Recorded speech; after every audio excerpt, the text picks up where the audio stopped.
en un pequeño pueblo español de 1880, donde los secretos se amasaban con la misma dedicación que el pan, Elena Domínguez escondía el más extraordinario de todos. Durante 7 años había alimentado a un hombre sin nombre, un forastero que aparecía al amanecer y se desvanecía con las primeras luces.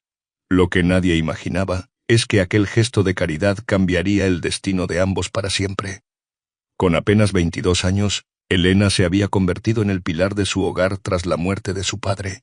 Sus manos, endurecidas por la masa y el calor del horno, eran las mismas que sostenían a una madre enferma postrada en cama. La panadería heredada de su padre era más que su sustento. Era el único patrimonio que poseía, ubicada estratégicamente en el límite entre las tierras comunales y los vastos dominios de los Montero, la familia más poderosa de la comarca. Aquella mañana de primavera, como todas las anteriores durante 7 años, Elena dejó una hogaza de pan recién horneado y un cuenco de leche en la parte trasera de la panadería. Y como siempre, sin hacer ruido, el hombre apareció. Alto, de complexión fuerte pero semblante gastado por el tiempo y las penurias. Su barba, antes negra como el carbón, ahora mostraba hilos plateados. Sus ojos, sin embargo, permanecían igual, profundos, vigilantes, como si cargaran el peso de 1000 secretos. «Buenos días, señorita Elena», murmuró él con aquella voz grave que ella había aprendido a reconocer entre 1000. «Buenos días, señor sin nombre», respondió ella con una sonrisa tímida, siguiendo aquel juego que habían establecido desde el principio. A través de los años, sus conversaciones habían evolucionado de monosílabos corteses a charlas donde se revelaban pequeñas confesiones. Elena le contaba sobre el pueblo, las cosechas, los nacimientos y las muertes. Él escuchaba atentamente, como memorizando cada detalle, pero nunca revelaba nada sobre su pasado o su procedencia. El pueblo entero especulaba sobre la identidad del misterioso forastero.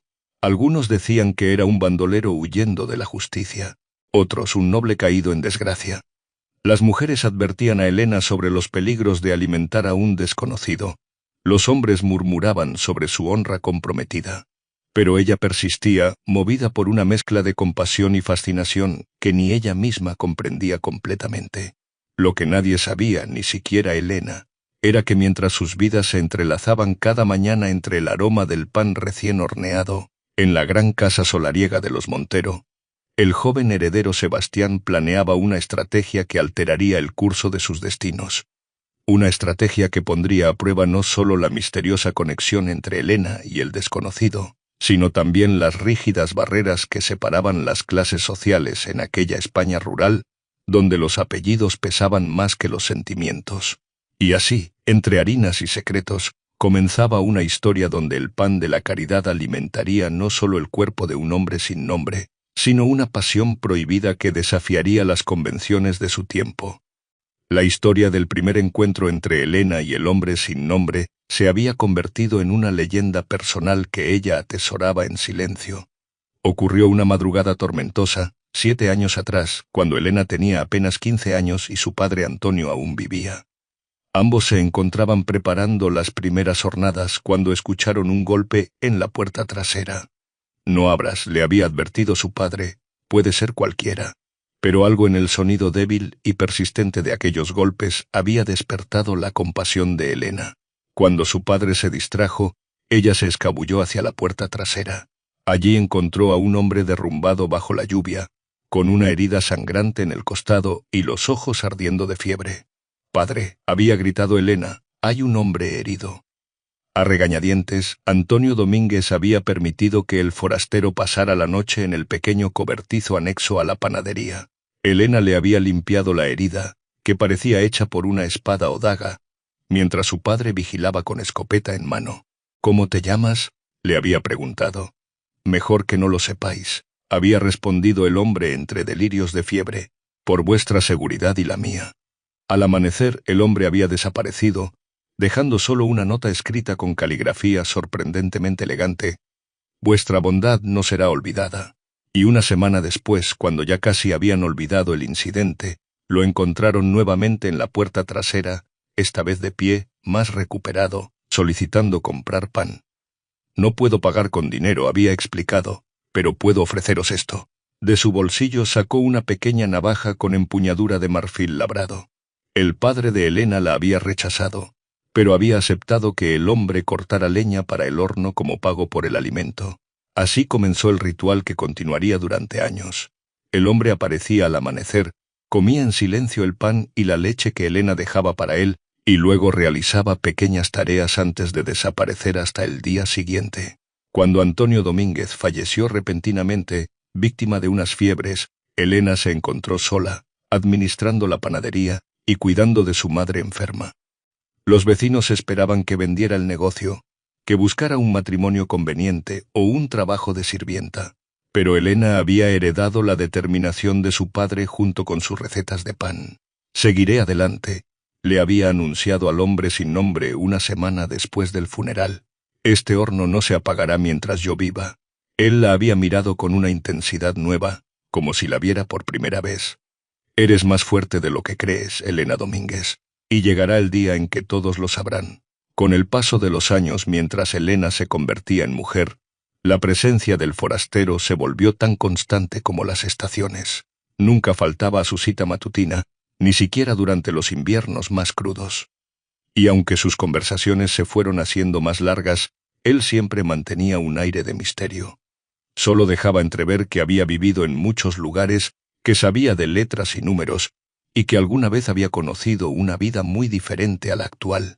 El pueblo entero especulaba. Rosalía la posadera aseguraba haberlo visto una vez montando un caballo de pura raza, como los que solo los nobles pueden permitirse.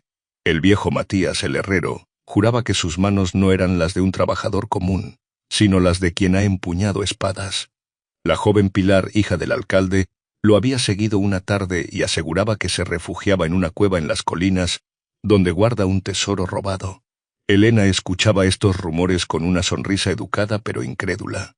Para ella, el hombre sin nombre no era una leyenda ni un misterio, sino una presencia reconfortante en medio de sus luchas diarias.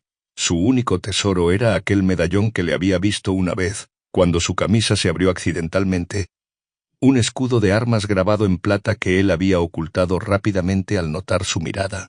Lo que Elena ignoraba era que cada tarde, después de dejarla, el hombre cabalgaba durante horas hasta una posada alejada donde se reunía con personajes discretos que le entregaban mensajes cifrados y mapas. Tampoco sabía que aquellos ojos que la contemplaban con creciente admiración también vigilaban con especial interés los movimientos en la casa solariega de los Montero, como si esperaran algo, o a alguien. El día que cambió el rumbo de la vida de Elena comenzó como cualquier otro. Amasaba desde antes del amanecer, con las ventanas abiertas para que el olor del pan recién horneado despertara al pueblo. Su madre dormitaba en la habitación contigua, cada vez más débil por la enfermedad que consumía sus pulmones. El médico había sido claro. Necesitaban medicinas costosas que estaban fuera de su alcance. El repiqueteo de cascos interrumpió sus pensamientos. No era raro que los señoritos del pueblo vinieran a comprar pan, pero siempre enviaban a sus sirvientes. Por eso, cuando la imponente figura de Sebastián Montero cruzó el umbral de su humilde panadería, Elena sintió que el aire abandonaba sus pulmones. Alto, de porte aristocrático y ojos oscuros como aceitunas maduras, Sebastián Montero era el heredero de las tierras más fértiles de la comarca. A sus 32 años seguía soltero, para desesperación de las familias con hijas casaderas. Vestía con elegancia sobria, chaleco bordado, botas de montar impecables y un reloj de oro que brillaba con arrogancia bajo la luz matinal. «Señorita Domínguez», saludó quitándose el sombrero con un gesto estudiado. «He oído hablar maravillas de su pan». Elena se limpió las manos enharinadas en el delantal, consciente de su aspecto sencillo, frente a aquel hombre acostumbrado a los salones más refinados de la provincia. «Es un honor, don Sebastián. ¿Qué desea llevar?» «En realidad», sonrió él con un gesto que pretendía ser encantador, «vengo por un asunto diferente. Me gustaría hablar con usted sobre esta propiedad». Durante la siguiente media hora, Sebastián Montero expuso su propuesta con la seguridad de quien nunca ha recibido una negativa. Las tierras donde se asentaba la panadería resultaban estratégicas para unir dos parcelas de su propiedad. Estaba dispuesto a pagar el doble de su valor, aseguró, un precio que permitiría a Elena y su madre vivir cómodamente durante años.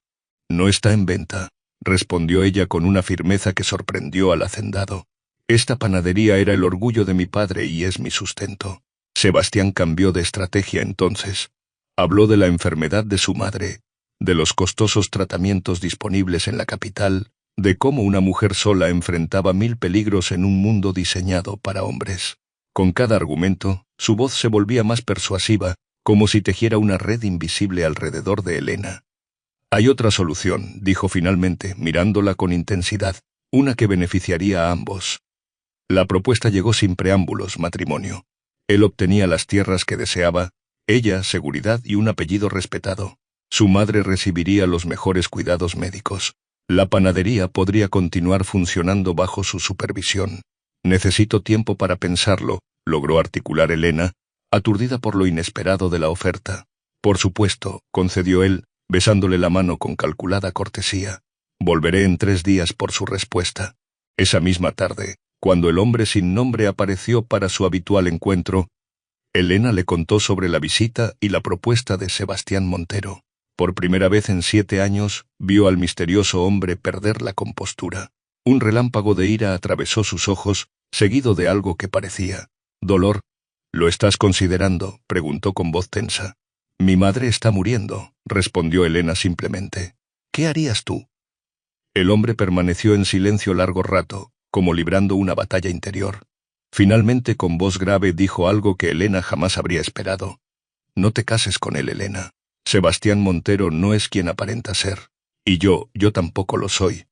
El atardecer teñía de naranja las paredes encaladas de la panadería mientras Elena y el desconocido se miraban en un silencio cargado de preguntas.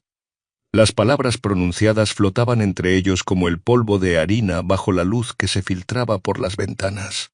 Si no eres quien aparenta ser, dijo finalmente Elena con voz firme, entonces dime quién eres realmente. El hombre suspiró profundamente, como si llevara años esperando y temiendo ese momento a partes iguales. Se acercó a la puerta, la cerró cuidadosamente y regresó junto a Elena. No puedo decírtelo todo. Al menos no ahora, respondió pasándose una mano por la barba. Pero puedo decirte que hubo un tiempo en que tenía nombre, título y tierras. Un tiempo en que mi palabra valía tanto como la de cualquier Montero, o más. ¿Eres un noble caído en desgracia?, preguntó Elena, recordando los rumores del pueblo. Una sonrisa triste cruzó el rostro del hombre. Algo así. Fui traicionado por quien consideraba mi amigo, despojado de lo que era mío por derecho y dado por muerto. Si sigo vivo es solo porque una familia de pastores me encontró y me curó, como tú hiciste años después. Sus ojos se oscurecieron al continuar. En cuanto a Sebastián Montero, te pido que seas cautelosa. Su familia ha construido su fortuna sobre la desgracia ajena. Las tierras que ahora quiere unir con tu panadería no siempre fueron suyas. Elena procesaba esta información, intentando reconciliar al misterioso vagabundo con la imagen de un hombre de noble cuna. Sus manos, aunque encallecidas, mostraban la elegancia de sus movimientos. Su forma de hablar, siempre mesurada y correcta, revelaba una educación que pocos en el pueblo habían recibido. ¿Por qué me cuentas esto ahora?, preguntó ella. Porque debo marcharme, respondió él con pesar. Han pasado 7 años, y finalmente tengo lo que necesitaba para reclamar lo que es mío. Pero volveré, Elena, y cuando lo haga, todo será diferente. Del interior de su desgastada chaqueta, el hombre extrajo algo que brilló bajo la luz mortecina. Un medallón de plata con un escudo de armas grabado, el mismo que ella había vislumbrado años atrás. Quiero que guardes esto, dijo colocándolo en la palma de Elena. Es lo único que me queda de mi verdadera identidad. Si alguna vez estás en peligro, muéstralo a cualquier guardia real o representante de la corte. Te protegerán. Elena observó el medallón, un águila coronada sobre un campo de olivos, con una inscripción en latín que no podía descifrar. Lo reconoció inmediatamente como un símbolo de alta nobleza. No puedo aceptarlo, murmuró.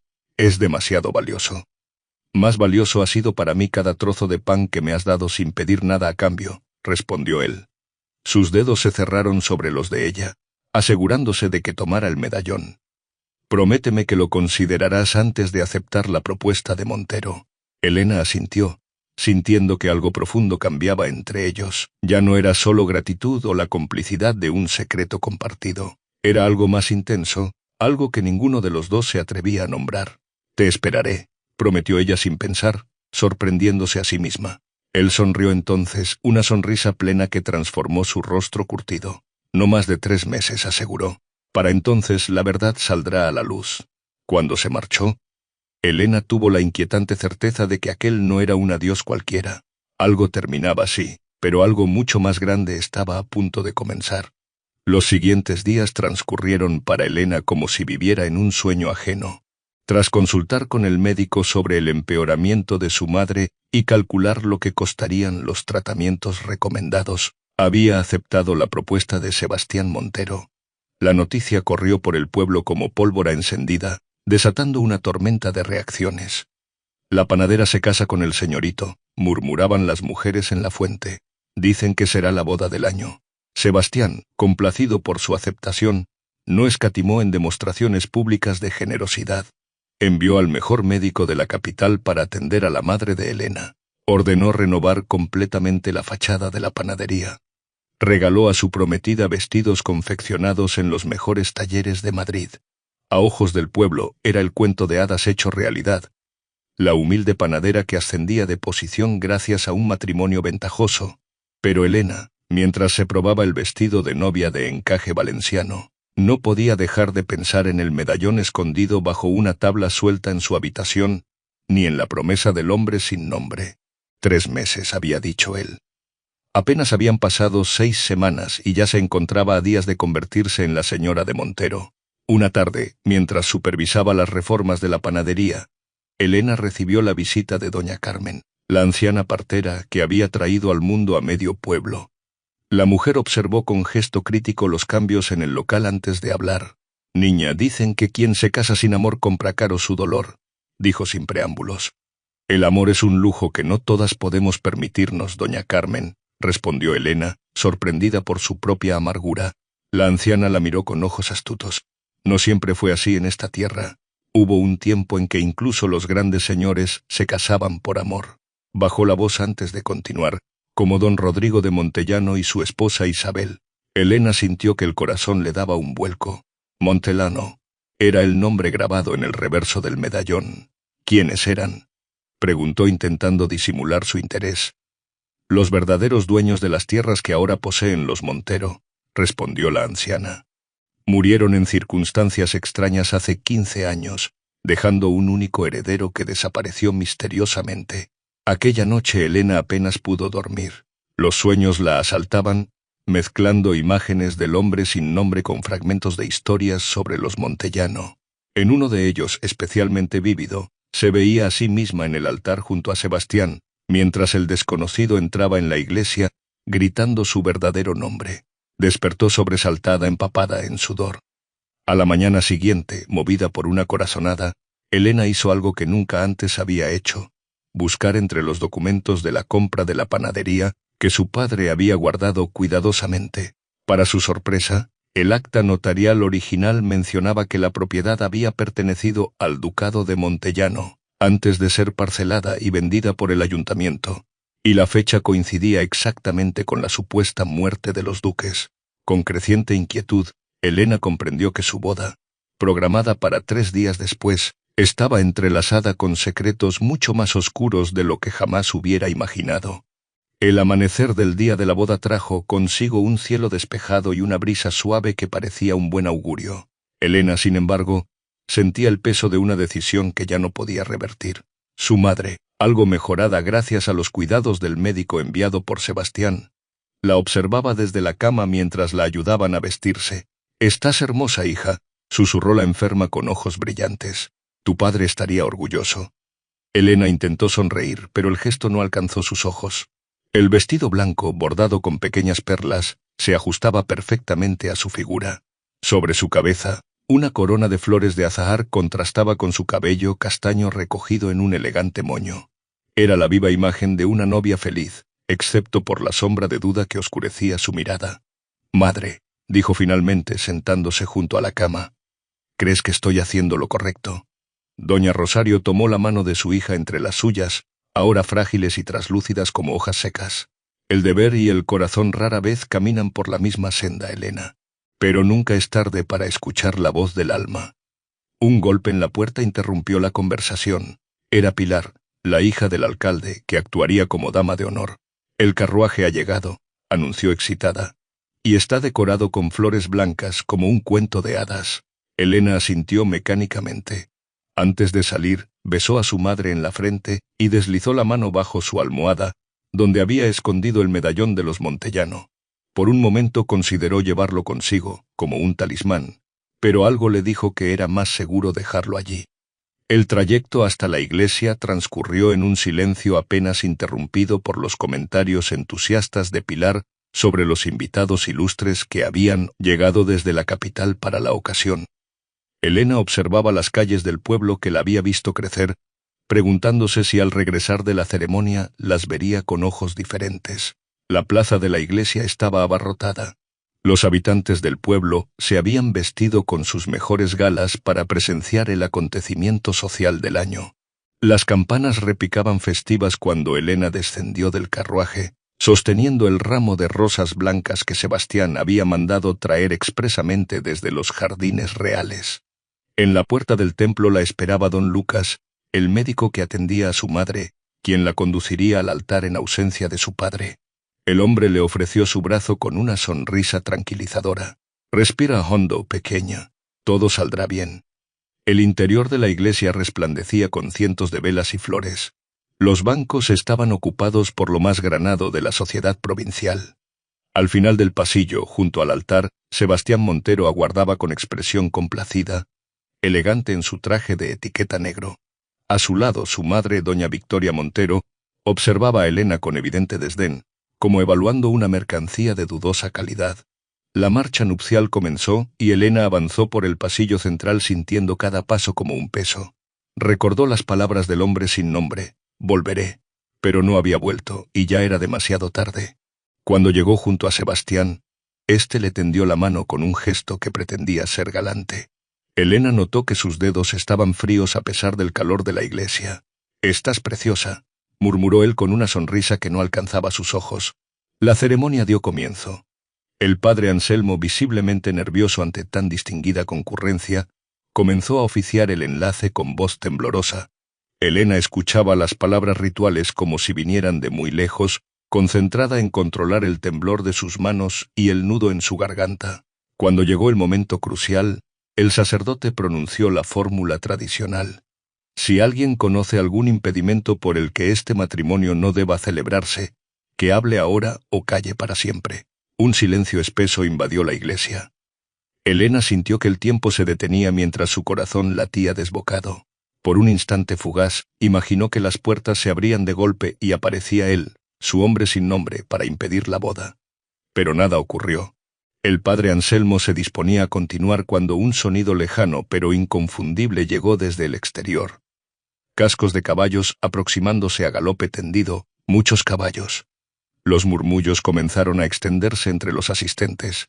Sebastián frunció el ceño, visiblemente contrariado por la interrupción. Su madre se irguió en el banco, alerta como un ave de presa. Y entonces las puertas de la iglesia se abrieron de par en par, permitiendo que la luz del mediodía inundara la nave central, cegando momentáneamente a todos los presentes. El resplandor del sol dibujó 15 siluetas recortadas contra la puerta de la iglesia, 15 hombres a caballo, vestidos con elegantes uniformes de la Guardia Real, portando estandartes con el águila coronada sobre campo de olivos. El escudo de los Montellano. El murmullo en la iglesia se convirtió en exclamaciones de asombro. El primero de los jinetes desmontó con un movimiento fluido y avanzó por el pasillo central. Elena tuvo que parpadear varias veces, incrédula ante lo que veían sus ojos. Era él, su hombre sin nombre, pero completamente transformado. La barba descuidada había desaparecido, dejando al descubierto un rostro aristocrático de facciones definidas. El cabello, antes largo y enmarañado, ahora lucía corto y pulcramente peinado. Sus ropas raídas habían sido reemplazadas por un impecable uniforme de gala azul con entorchados dorados y una capa que ondeaba majestuosamente tras él. Su porte, siempre digno incluso en la pobreza, ahora irradiaba una autoridad natural que hizo que varios asistentes se inclinaran instintivamente a su paso. «Detengan esta farsa», tronó su voz, firme y clara, resonando en las bóvedas de la pequeña iglesia. Sebastián Montero se adelantó, con el rostro desfigurado por una mezcla de ira y temor. ¿Quién osa interrumpir esta ceremonia? Guardias. 2 hombres al servicio de los Montero intentaron interponerse, pero se detuvieron en seco cuando los caballeros reales desenvainaron sus espadas al unísono. Mi nombre, anunció el recién llegado avanzando hasta quedar frente al altar, es Alejandro de Montellano y Guzmán, duque legítimo de Montellano, conde de Valderobles y caballero de la Orden de Santiago. Un jadeo colectivo recorrió la iglesia. Elena sintió que las piernas le fallaban. Alejandro. Finalmente conocía su nombre, y era exactamente quien había sospechado. Doña Victoria Montero se levantó de su asiento, pálida como un fantasma. Impossible. Alejandro de Montellano murió hace 15 años junto con sus padres. Eso es lo que vuestro marido y vos quisisteis hacer creer a todos, respondió Alejandro con voz acerada. Después de envenenar lentamente a mis padres y de intentar asesinarme a mí. Sebastián dio un paso atrás, buscando instintivamente una salida, pero 2 caballeros reales bloqueaban ya las puertas laterales de la iglesia. Calumnias. Aunque su voz temblorosa traicionaba su culpabilidad, este hombre es un impostor. Alejandro hizo un gesto, y uno de los caballeros avanzó portando un cofre de madera labrada. Lo abrió revelando documentos con sellos reales y un segundo medallón idéntico al que Elena guardaba. Por orden directa de su majestad, proclamó el caballero desplegando un pergamino. Don Alejandro de Montellano ha sido restituido en todos sus títulos y posesiones tras presentar pruebas irrefutables de su identidad y de la conspiración urdida contra su familia.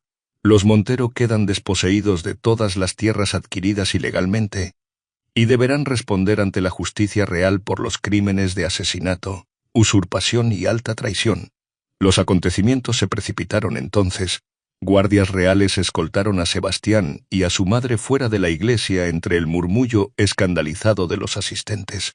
El padre Anselmo, completamente perplejo, se dejó caer en un banco, secándose el sudor de la frente con un pañuelo. Elena permanecía inmóvil junto al altar, intentando asimilar la magnitud de lo que estaba presenciando. Sus ojos no podían apartarse de Alejandro, del hombre que durante 7 años había alimentado sin conocer su verdadera identidad. Alejandro se acercó a ella con pasos mesurados hasta quedar frente a frente. Por un instante, todas las personas reunidas en la iglesia desaparecieron para Elena. Solo existían ellos 2, como en aquellas madrugadas en la parte trasera de la panadería. Te dije que volvería, murmuró él con una sonrisa que mezclaba triunfo y ternura.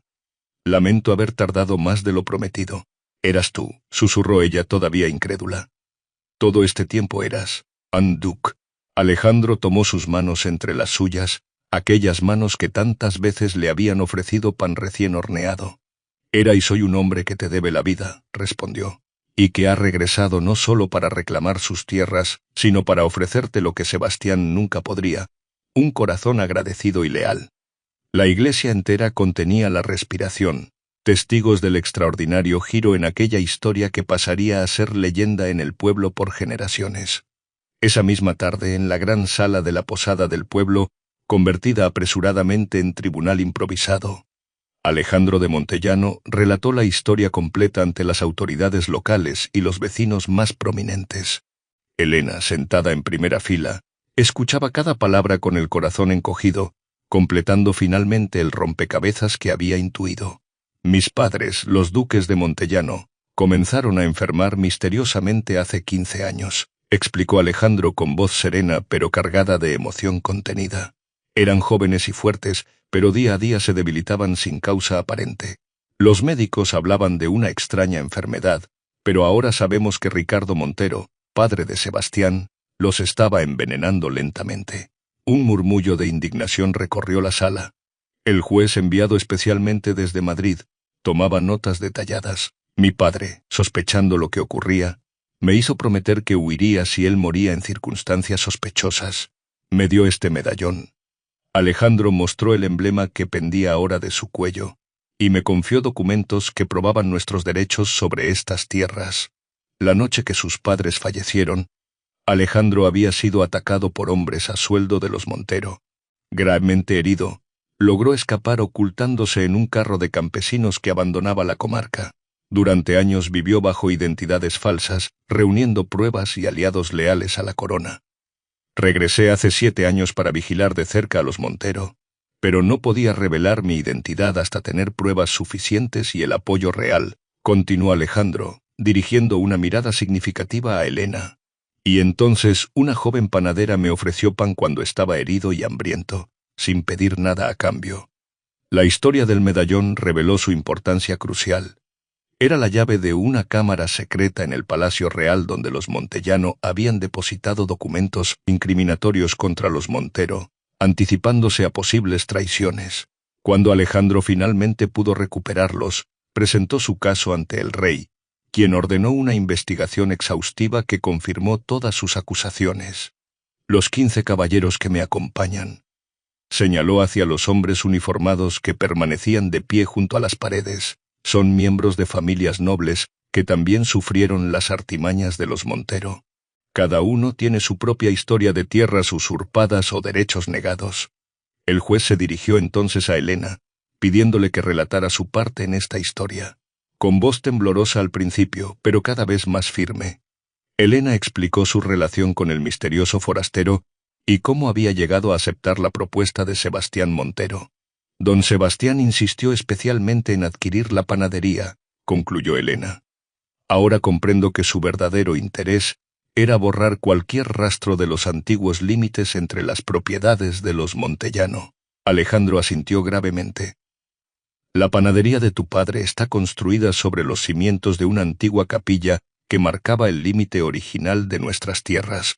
Los planos que guardaba tu padre lo demuestran claramente.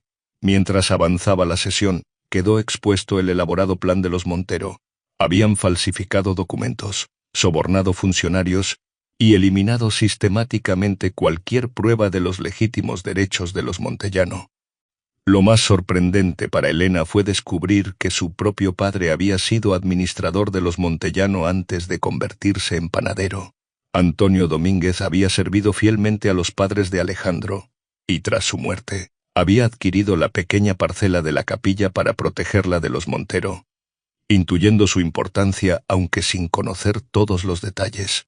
Tu padre era un hombre honorable, dijo Alejandro a Elena cuando la sesión terminó. Guardó silencio para protegerte, pero nunca olvidó su lealtad. De tal palo, tal astilla, añadió con una sonrisa cálida. Al caer la noche, mientras regresaba a su casa escoltada por 2 guardias reales, Elena sentía que el mundo a su alrededor había cambiado para siempre. Ya no era simplemente la panadera del pueblo, sino parte de una historia de lealtad, traición y justicia que trascendía su pequeña existencia. Y en el centro de ese torbellino se encontraba un hombre que ya no era sin nombre, sino el legítimo duque de Montellano. Los días siguientes fueron un torbellino para Elena. La noticia de la caída en desgracia de los Montero y el milagroso retorno del legítimo duque de Montellano corrió como fuego por toda la provincia. El pueblo, que siempre había murmurado sobre el misterioso forastero alimentado por la panadera, ahora tejía una historia de amor prohibido que crecía con cada nueva versión. Mientras se instalaba en su residencia ancestral, Alejandro no olvidó sus promesas. Envió a los mejores médicos para atender a la madre de Elena y asignó sirvientes para ayudarla con la panadería, que seguía funcionando como siempre a petición expresa de ella. No quiero que nada cambie, había insistido Elena cuando Alejandro le ofreció trasladarse a una casa mejor. Este lugar es todo lo que mi padre nos dejó. Una semana después de la fallida boda, Alejandro visitó la panadería al amanecer como en los viejos tiempos. Esta vez, sin embargo, llegó en un elegante carruaje y vestido como correspondía a su rango. La tensión entre ellos era palpable.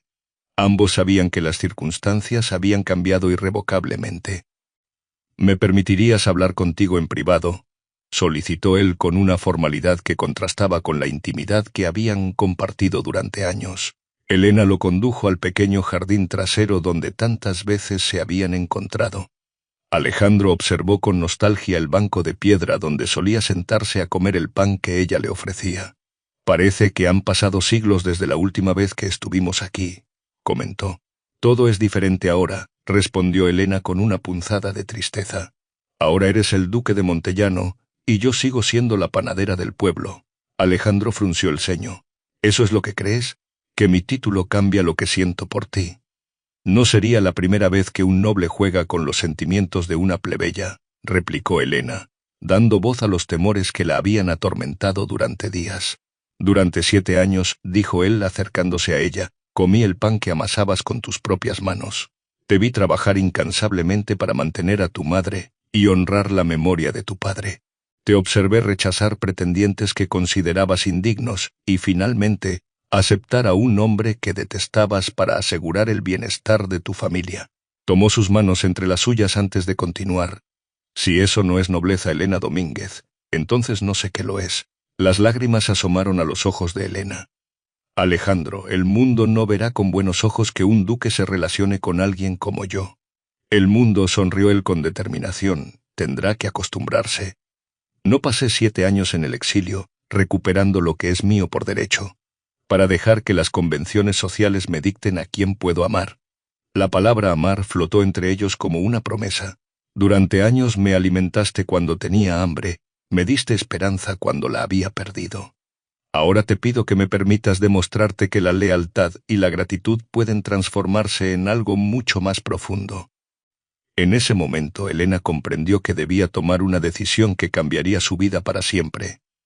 Aferrarse a las convenciones sociales que dictaban lo que era apropiado, o atreverse a imaginar un futuro donde el pan compartido cada amanecer había sembrado las semillas de un amor que trascendía títulos y clases sociales.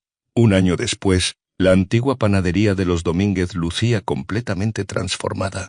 Aunque mantenía su encanto rústico, ahora ostentaba un elegante letrero, Panadería Real Montellano, y un escudo de armas junto a la puerta principal indicaba su distinguido patrocinio. El aroma del pan recién horneado seguía impregnando el aire del amanecer mientras Helena supervisaba el trabajo de los aprendices. A sus 24 años, se había convertido en maestra panadera y ahora compartía sus conocimientos con jóvenes de toda la región, sin importar su origen social. Las manos que amasan el pan son todas iguales ante el horno, solía decir, repitiendo las palabras que su padre le había enseñado. Aquella mañana especial, Helena vestía un sencillo pero elegante traje azul, y su cabello, normalmente recogido bajo un pañuelo mientras trabajaba, caía ahora en suaves ondas sobre sus hombros.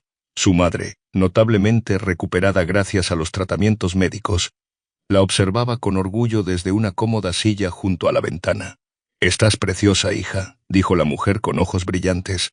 «Tu padre estaría tan orgulloso». Helena sonrió, recordando cómo había pronunciado palabras similares un año atrás, en circunstancias muy diferentes. El sonido de cascos anunció la llegada de la comitiva. Esta vez, sin embargo, Helena la esperaba con ilusión, no con temor. 15 caballeros de la Guardia Real formaban un pasillo de honor frente a la panadería, mientras el carruaje ducal se detenía en la plaza. Alejandro descendió vistiendo el uniforme de gala de la Orden de Santiago. Su rostro, antes sombrío y vigilante, resplandecía ahora con la serenidad de quien ha encontrado finalmente su lugar en el mundo. «¿Lista?», preguntó tendiendo su mano a Helena. «Siempre lo he estado», respondió ella, entrelazando sus dedos con los de él. El pueblo entero se había congregado para presenciar aquel acontecimiento sin precedentes. La boda del duque de Montellano con la panadera que durante años le había dado de comer sin conocer su identidad. Una historia que, como el mejor de los panes, había necesitado tiempo para leudar antes de alcanzar su perfecta forma. En la iglesia, ahora decorada con sencilla elegancia, no había nobles estirados ni protocolos rígidos. Los invitados de honor eran los habitantes del pueblo que habían sido testigos silenciosos de aquella historia de lealtad y amor que trascendía las barreras sociales. Cuando el padre Anselmo preguntó si alguien conocía algún impedimento para aquel matrimonio, esta vez solo respondió un silencio cargado de aprobación. La justicia poética de aquel momento no escapaba a nadie. Un año atrás, en ese mismo lugar, 15 caballeros habían interrumpido una boda basada en intereses. Esos mismos 15 hombres eran testigos de honor de una unión nacida del más puro afecto. Al intercambiar sus votos, Alejandro y Helena sellaron no solo su amor personal, sino un nuevo entendimiento entre clases sociales. La panadería se convirtió en símbolo de equidad y justicia, un lugar donde nobles y plebeyos compartían el mismo pan. El hambre y el amor igualan a todos los seres humanos, declaró el duque en el banquete nupcial, alzando una hogaza de pan. Y nadie lo sabe mejor que quien, como yo, recibió ambos de las mismas generosas manos.